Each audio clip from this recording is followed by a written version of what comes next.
It's kind of odd speaking of an object as if it's your child. Still, when I think about it, this old fella right here have caused me quite a lot of troubles and headaches, yet I still love it dearly. In this video, I'll talk a bit about the story of this 146, how it came into my collection, the troubles and issues I've had with it over the years, and how I feel about the Meisterstuck 146 after 2 years of ownership. Now, where to start with this 146? I stumbled across a few examples back in 2018, and all of them were modern 146. Sadly, none of them spoke to me until this baby from the 1980s fell into my hands. It was in pretty rough shape, with the nib being misaligned, cracks all over the barrels, and piston was hardly sucking up any ink at all. So I thought I could turn it into a project to restore the pen to its former glory. But then I aimed a bit high above my head. The nib color and section was leaking so bad,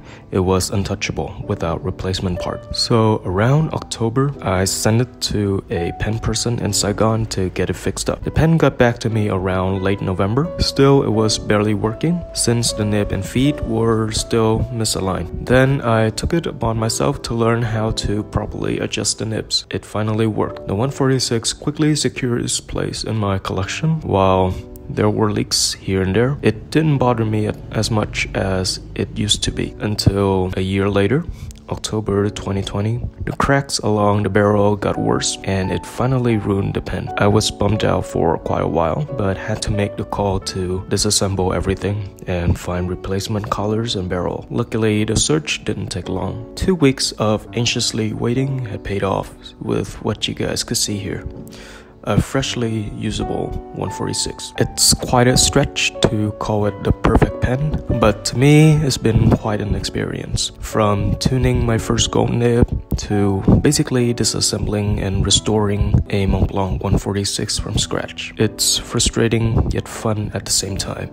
There had been times when I wanted to sell this pen for good, but somehow it still stayed despite all the annoyances. I also learned to accept the risks that come with owning a vintage pen and the endless search for spare parts and tools. I've also become more comfortable with adjusting pens, and I also think it's a skill that all fountain pen users should know a little bit. However, if you find it daunting or uncomfortable adjusting your own pens, please leave it to a professional nib meister or restorer instead of doing it yourself. Back to the 146.